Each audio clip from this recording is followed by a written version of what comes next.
it's a real shame. And I've been outside some shops and waited in the rain to buy from them, and I've gone, you know what, I'm going to go to Sainsbury's. I'm not doing this. Yeah, I'm Ben Smith. I live in between Southbourne and Pokesdown, actually in Pokesdown, but I've lived here for many years now. We moved back here from London just 2002, but I was born down here. We've had some kids here as well, so we have been here for many years now, so very much part of the community. It's a very mixed. It's unusual in terms of when we moved back from London, the reason we chose this area is that it was an area that was near the beach. It's a big pull for us, but it was just an area that was attractive in terms of it was a relatively diverse, mixed area. Had a lot going for it it has a lot going for it in terms of just a great community. It still has, and it's a growing community, and we fitted in as soon as we moved here. Moved back here. Also, it's near the football ground. That was very important for me. But it's got everything we need, and we just enjoy it. All our friends are here. But it's just a great little community in terms of whether it's Southbourne, whether it's Boscombe, whether it's Pokesdown. It's got everything you need. It's a very good question, but it's the ability to go down the street and meet. I always meet people that I know, and they're always different people, and it's a diverse range of people, diverse range of views, but I can always do different things that I want to do. But I work here, I shop here, and I spend most of my leisure time here as well now. But it's got everything I need. Yeah, almost 10 years ago, which is appalling, really. But yeah, and that was when I realised as well that I was going to be probably using a wheelchair in the future, and realised I was going to be needing lifts at the station, and that's when I got involved in the campaign. I can't believe that we're still waiting for an accessible station, but yeah, so long time ago.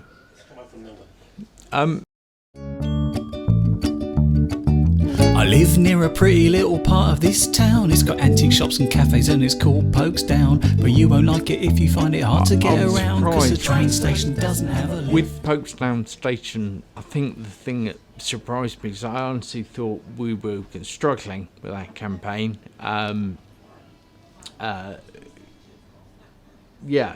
was a bit of a bolt and blue, because originally the campaign was very much led by a small group in the community, and it was very much led by, working with councillors, with politicians, and then when the song came out, when you came out, it was fantastic because it was a new group of people, a new focus, a new start really, and it kind of took a weight off our shoulders as well.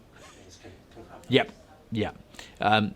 In my view, you can't have this done by politicians.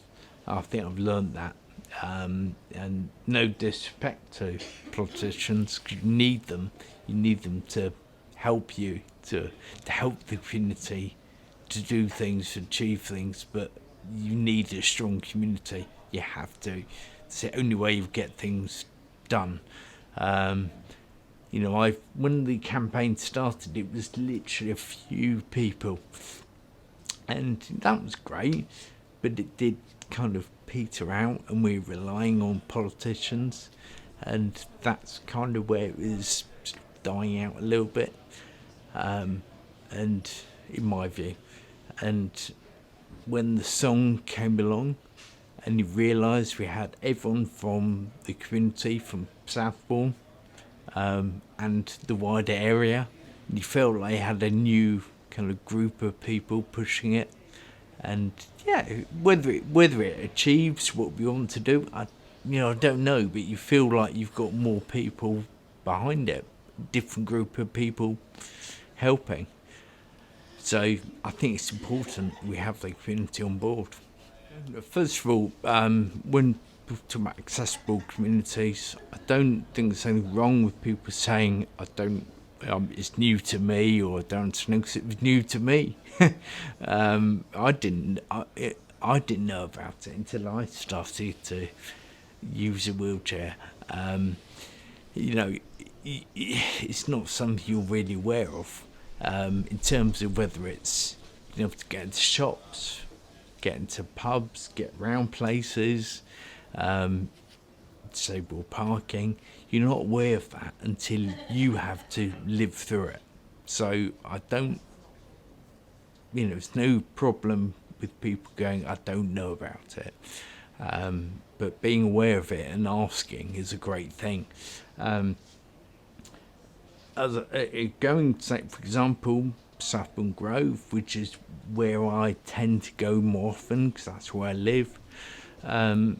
It's wonderful. Some of the shops, some of the cafes that I go in, like going there regularly, it's brilliant. They're accessible. There's some that I don't ever go in. I never go in them, and that's because I can't get in them. If I can't get in them, other people don't go in, because I say, can I meet you in places like Delhi Rocks or Way Out Back, because I can get in those places. And so they get all of my trade, all the trade of my friends, and they're brilliant places for me and the community around me. But those other places that have got big steps, I'm not going to go in them. And they say, oh, we'll help you get in, but I just don't go there. I'm not going to stand out way outside in the rain for them to come out with their ramp and etc., etc. So that's how the community needs to think about accessibility. It's not about token gestures. It's about really making it work for everyone, for me, so I can, so the community can be open to everyone, and that includes, me. Well, just to include groups, such, there are groups out there, so include groups, accessibility groups, from day one. Not token gestures, include them from day one. Say, how would you want to be involved? How would you use this development? That is simple as that. There is nothing worse than the end of it, having spent millions of pounds, and say, we've ticked a box. And you go, well, actually, you've ticked a box, but you haven't talked to us. You haven't talked to me how I'd use it. And I've seen it time and time again in many situations where, even the football club, where they've said, yes, we've ticked a box, we've built a lift. So actually, the lift you built doesn't work. Oh, well, you spent loads of money, we ticked the box. It's not about box ticking, it's about how do you make this work for me or people like me. You could do it cheaper. You may not even do it. It may be a better way of doing this that could work really well. So, just talk from day one. Well, fun enough, the football club, I was chatting to him when I was doing the campaign. The football club did communicate quite closely with us. Eventually, their guide said to away fans, use Bournemouth Station, because Pokesdown wasn't accessible.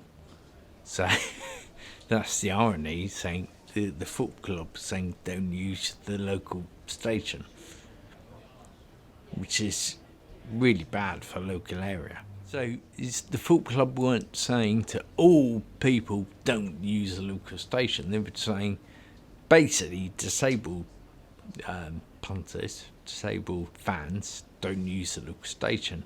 And in reality, when I go to an away game, no football club says use public transport because it just doesn't work for disabled fans. They all say drive, which is awful. But that's the way our country works, unfortunately.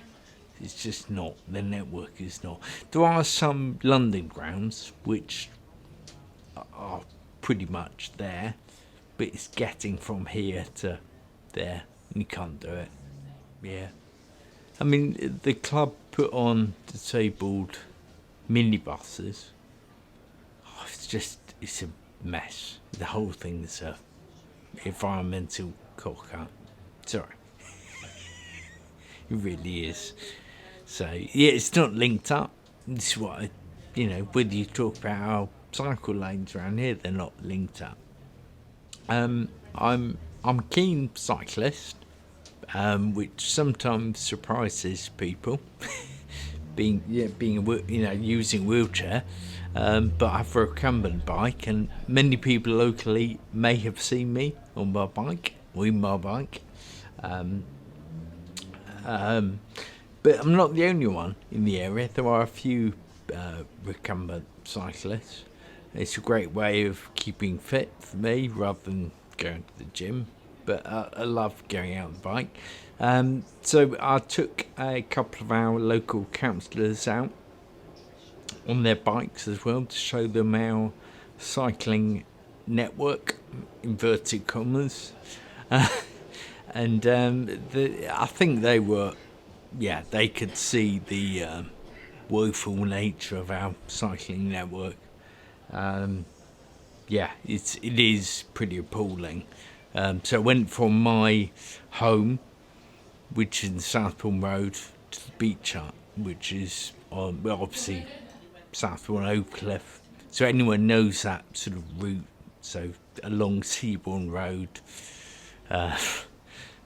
from there down towards Fisherman's Walk and Southbourne Oak Cliff. Certainly for any cyclist, that's a dangerous route. There are no cycle lanes, certainly no protected cycle lanes, it's dangerous for any cyclist. Certainly for young cyclists. Certainly for me and a recumbent cycle. If anyone doesn't know that, it's basically a cycle I can get into. So it's a cycle that's low down, so I can sort of lie in it, if that makes sense. It's got a flag, so in theory other road users can see me. But yeah, the nature of cycle routes around Bournemouth BTP is that it's just not integrated. So you'll be in a cycle lane, and then suddenly it throw you out into 4 lanes of traffic somewhere. And certainly the route that I took my counters out is just lethal. Certainly along Boscombe Overcliff, along Seabourne Road, where there has been a number of accidents with cyclists. So if we're going to encourage more cycling, not just for me, but that'd be nice.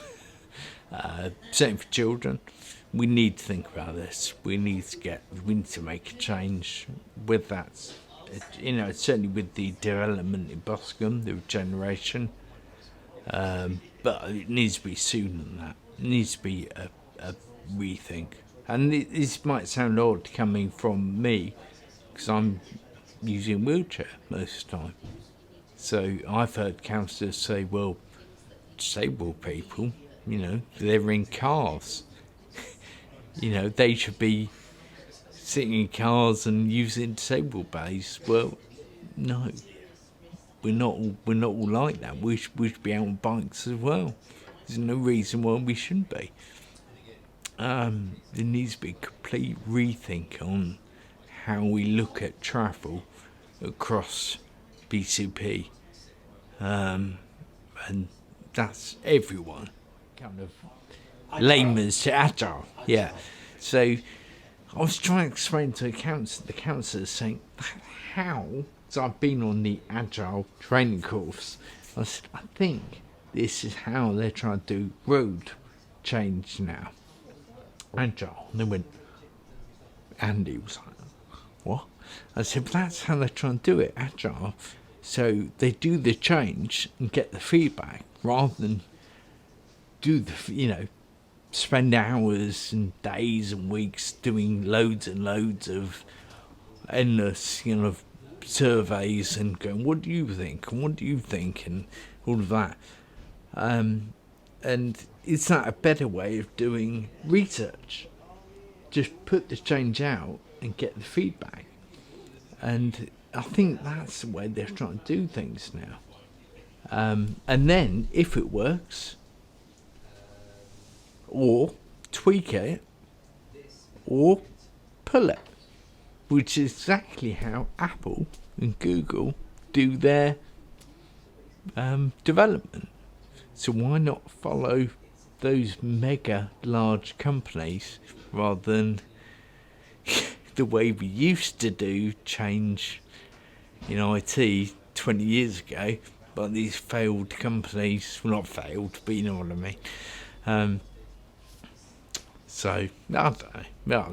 I hope that that's the way that change will happen for infrastructure in the future.